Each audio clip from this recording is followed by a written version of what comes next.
Okay, so here's one of the videos that, I'm not going to talk too much about what's going on here. What I will say is this is a cylinder head that I'll be running, and it's off a Gen 2. I don't want to get off in the details on valves and springs and retainers and all types of other stuff, but just know that it's got some work done to it. What work? I'm not going to say. I don't know. Maybe it's got none of it, but maybe it's got all of it. I say all of that, but I'm still gonna let you guys look and see. If you can see something, you see something. If you don't, you don't. If you know, you know. Coming up here, I'm gonna show you guys the markings. The Gen 1, Gen 2, and Gen 3 have markings. You can see this one is a B and a K1. That means it is a Gen 2. Gen 1 has no markings. Gen 2 has a B. Gen 3 has a C. Okay, so in the beginning of the video, I took a screenshot so I could put it in this video so you guys can get first dibs on all of the ZX10 parts.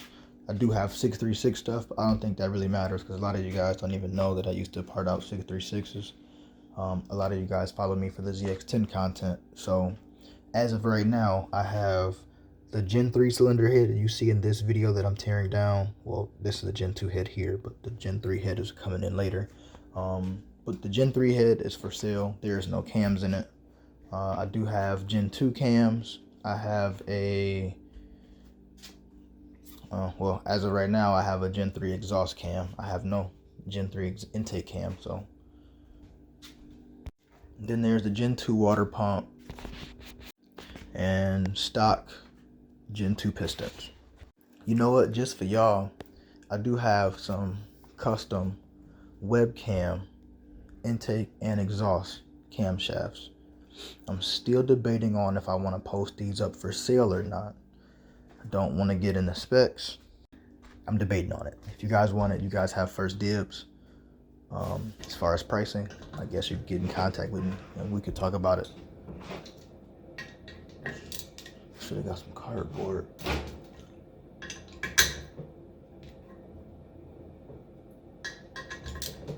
Which one did I just do?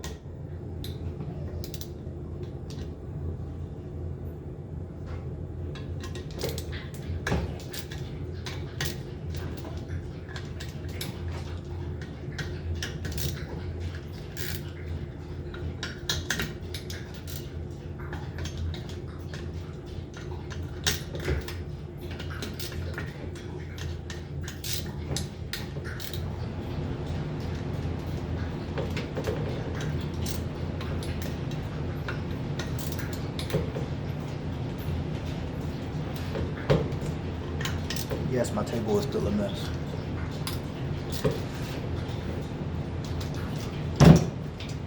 The next video, I promise, the table's not gonna be a mess.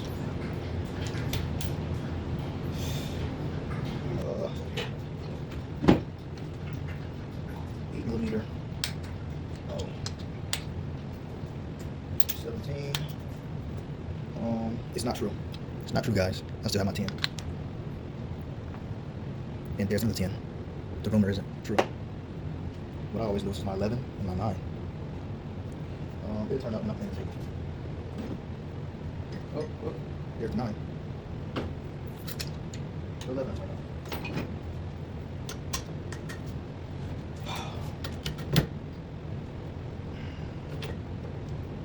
Hard to breathe. I'm gonna pause you guys for a second. I gotta find something to put these bolts in. I couldn't find anything. I'm not trying to go in the garage, so it's not good. Alright. Let's go ahead and put this off.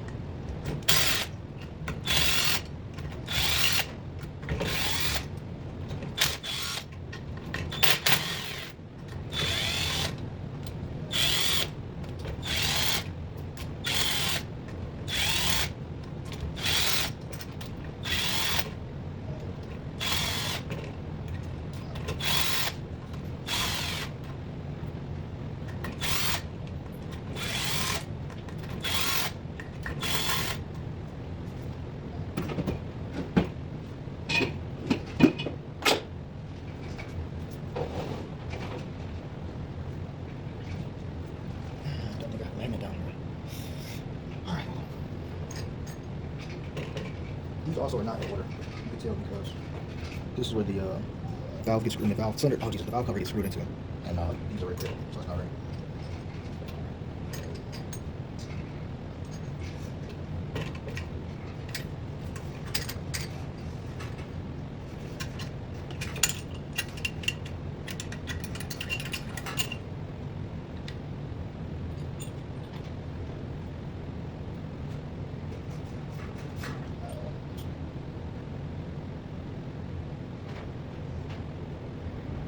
Okay, so what I'm showing you here is one of the caps, and I'm showing you the little groove in between and showing you the journal. This head's not for sale. This is the one that I'm using, but I'm also talking about this piece right here, that guide, whatever that is. Oil flows through that on the Gen 1 and Gen 2. On the Gen 3 head, the actual head itself matches that groove. So the Gen 3 head is a little bit better as far as oil flowing. You want to call it that? The oil flows through that, so yeah, flows better.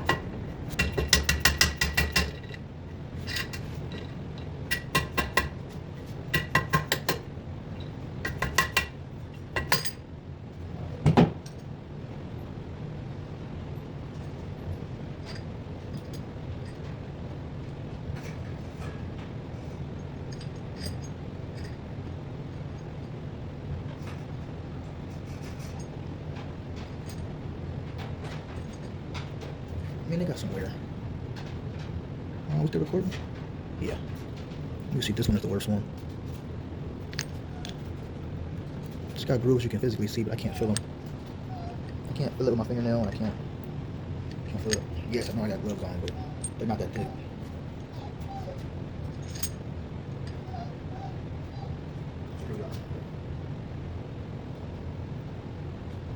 I'm gonna pause you guys. I'm gonna go grab a Gen 2. I might grab a Gen 3 Slender, yeah. I'm gonna pause you guys. I don't want to waste my memory. It's already almost 10 minutes. Okay, so this is the Gen 2 head, as I showed you. I'm gonna put the Gen 3 head in front of the camera. I am taking some stuff off the Gen 3 head so I can use this Gen 2. And the Gen 3 head is gonna be for sale. So, all right.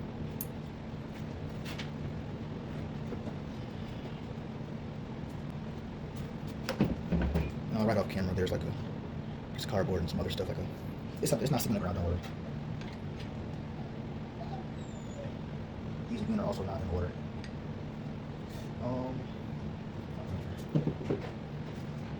Here I'm literally going over the exact same thing I just went over with the other cylinder head. I figured I would just kind of skip over this, but you can see in the middle there's a little bit of scraping or gouging or whatever you want to call it here. So this is the Gen 3 head that is for sale, but wanted to highlight that part as well.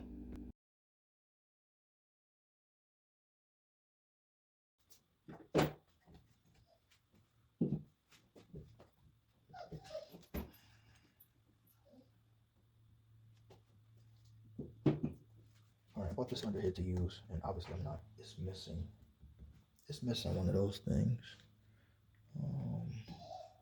We'll pull one up. It's missing one of these. The dowel pins. It's missing one. Right there. It does have a little bit of damage on it. I don't know if you can see there.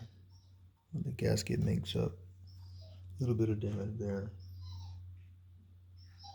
Okay, so a question I often get asked on this page, well, on this YouTube channel, is do I recommend 8 or any titanium valves for nitrous application?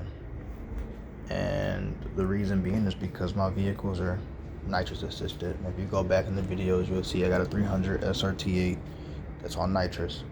And the answer is no. Nitrous will eat titanium. Anything. I mean, if you got anything titanium in that motor, nitrous over time will eat it. So no, I don't recommend it. If you can, get stainless steel. Yes, it's heavier, but it'll also hold up better, obviously, because it's not getting ate, and it'll last longer. So hope that helps. I'm pretty much gonna take a bucket from here, take the shim, put it in that one. So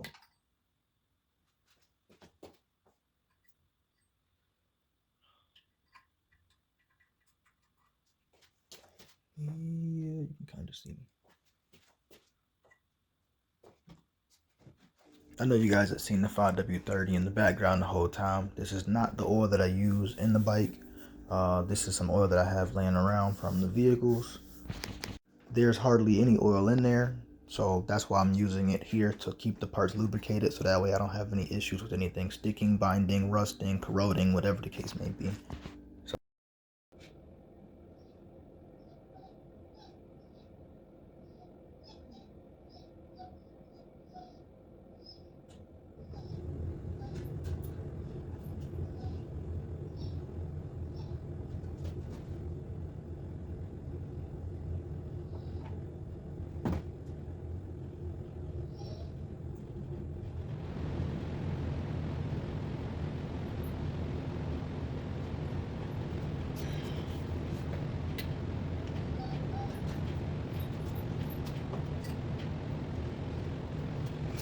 I'm not really doing too much. Like I said, just transferring it over. Okay, so at this point in the video, I've realized that you guys are probably wondering, I didn't do a valve adjustment. Why am I taking a shim and the bucket from the Gen 3 head and putting it in the Gen 2? Because if I bolt this on and I put the cams in, it's gonna be a mess. It's not gonna line up. Okay, so since this cylinder head did not come with shims or buckets, I have to put some random shims in and some buckets in order for me to put the cams in order to take the measurements. So then I can go back to the lab and do the little math equation, the little 2 plus 2 plus 7 plus 9 equal $40 million. And then I can, get the new shim size. Once I get the new shim size, they're pretty golden. Uh-oh, we have an issue here. Hold on. Check this out. This right here will cause you to blow your motor up. Somebody double shim this. So this is why you want to double check when you buy stuff from people. Make sure everything is cool. I know there's a lot of people out there that like buy a cylinder head off of eBay, Amazon, Dollar Tree, Family Dollar, whatever the case may be, and just bolt it onto your block. I don't recommend it. I highly recommend checking the stuff, cleaning it up, doing a valve adjustment, change the head gasket, and go from there. I have reused head gaskets before on 636 motors, and I've done it on two Gen 2 motors. So I mean, you can. It's doable. I use like this copper spray stuff, but it's doable. But I'd recommend, if you have the money and if the parts are available, swap it over. What you're seeing here is I'm kind of exposing some of the secret sauce, but like I said, I don't want to talk about it. If you know, you know. If you don't, I'm sorry. Right, back to the show. But I'm not sorry. Maybe one day I'll talk about it. Dang, you guys seen where I put that magnetic thing? I just had it. Please? We'll start this one. Oh, snap. Don't see that. Here I ran out of memory, so I have a question for you. Is there anything as far as the Gen 2 motor that I'm building you would like me to highlight or make a dedicated video on? If you have any questions, or if you have any advice where I can make my videos better, put them in the comments below. I appreciate the advice.